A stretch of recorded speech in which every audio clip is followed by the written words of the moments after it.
Good morning, everyone. First of all, thanks to Craig and Carl for the invitation to talk here. I've got my mobile phone here, not to take a call, to try and keep myself on time. So I'm going to scoot through some of these slides, hopefully not too quickly. As Craig said, I'll take questions at the end. I like to think of myself as the warm-up act for what's to follow. So this is a very general introduction.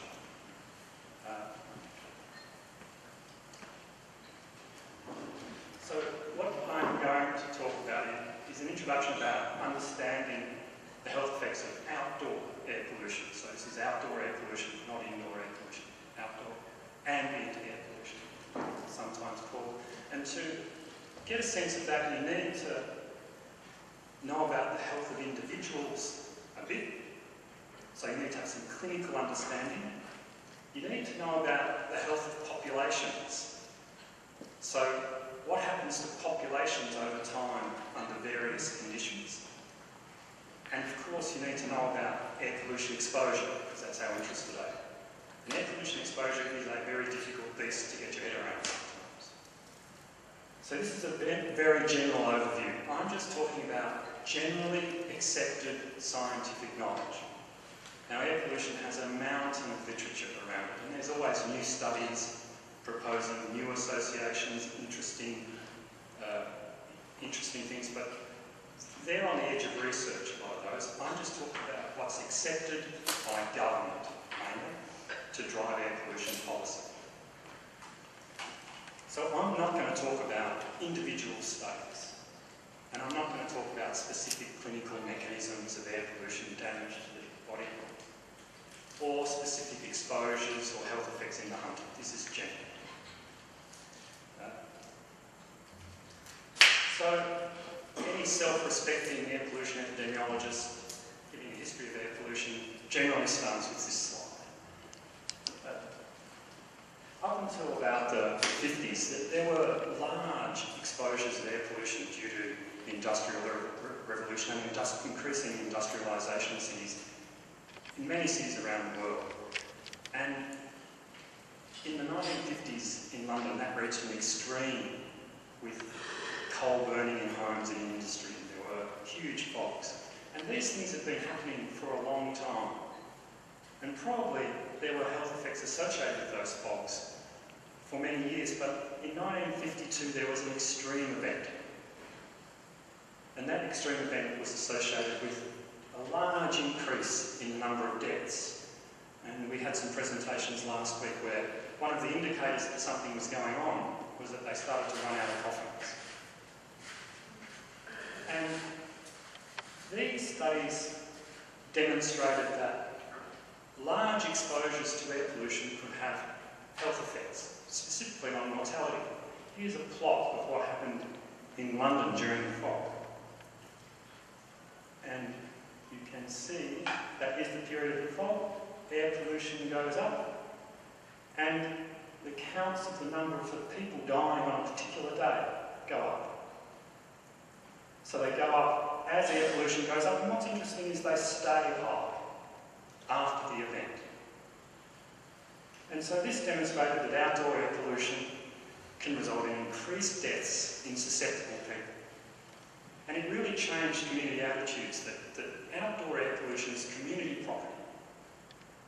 And it initiated governments to control air pollution, to put in place standards that really acted to reduce air pollution in cities in developed countries around the world. And that kept everyone pretty happy until about the mid-80s, where there were few public health concerns about levels of air pollution in cities during that period.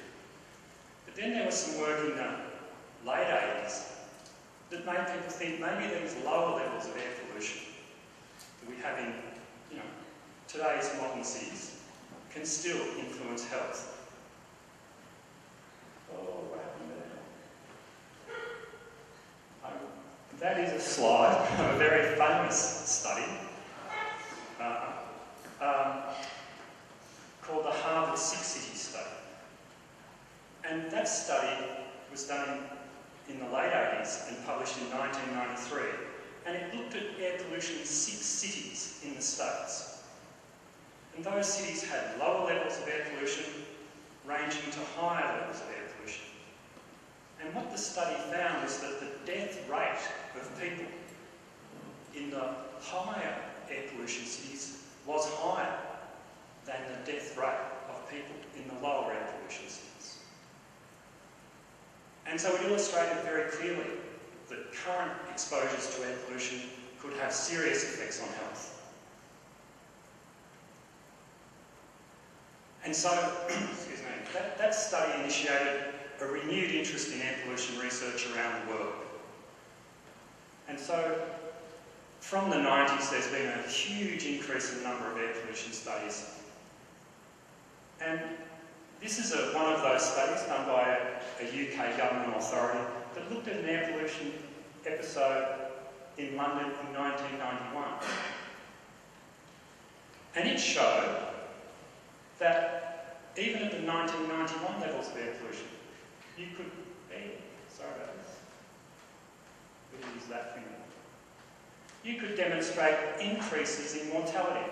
You might see a few of these slides throughout the next couple of days, where you have a point which is your best estimate of the effect of increased air pollution on mortality. So you can see the best estimate's about a 10 to 11% increase in mortality for an increase in air pollution. And these bars illustrate our level of confidence in that estimate. So it could go from about 5% to about 20%. But it's in that range somewhere. And so this air pollution event in London in 1991 increased mortality. It also increased hospital admissions and GP consultations, which sort of makes sense if you think about it, because it's not like people are just going to keel over from air pollution and die. If it's affecting mortality, then it should also affect symptom, less severe outcomes, like hospital admissions. Less severe outcomes, like people should have symptoms before they go to hospital. And so by studying this cascade of health effects, health outcomes, you can look at air pollution in some detail. And so you see the estimates here are about 10 to 20%, a 10 to 20% increase in the risk of a health effect for an increase in air pollution. Now, the increased risk of something like smoking, a very different type of outcome, is about 20 times. So if you're a smoker, you've got a 20 times increased risk of lung cancer compared to a non-smoker. That's about a 2,000% increase. And we're talking about a 10% increase. So the magnitude of health effect we're talking about in air pollution is small compared to other exposures. I'm not saying smoking is a similar exposure to ambient air pollution. But the reason people started getting interested in it is because they started to realise that even though the risks are small, the populations exposed can be very large. So small risks in a large population can result in an important public health effect.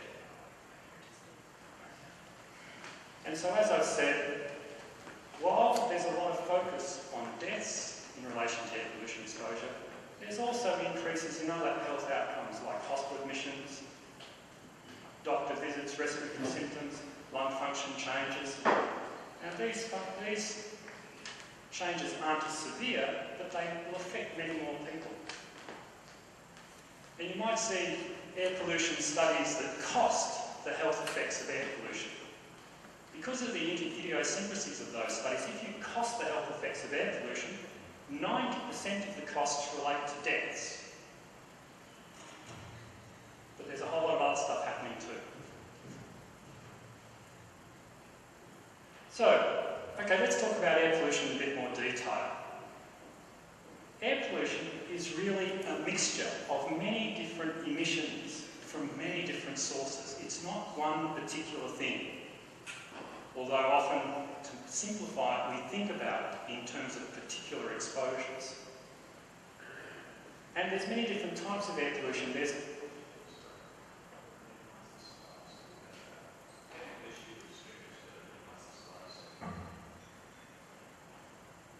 So that's an important thing to remember. Yep. So it's just an important thing to remember that air pollution is a complex mixture of pollutants. As an index of that complex mixture, we can focus on various pollutants that we can measure well, like particulate pollution, or like gases, nitrogen dioxide, sulfur dioxide, ozone. But you must keep remembering that those are just indices of a very complex mixture of pollution. One of the most difficult things in air pollution epidemiology is to work out if the thing you're measuring, particles, say, is really the thing that's causing the health effect, or is it particles just a proxy, just an index of a very complex mixture that's very hard to characterise. Can I go?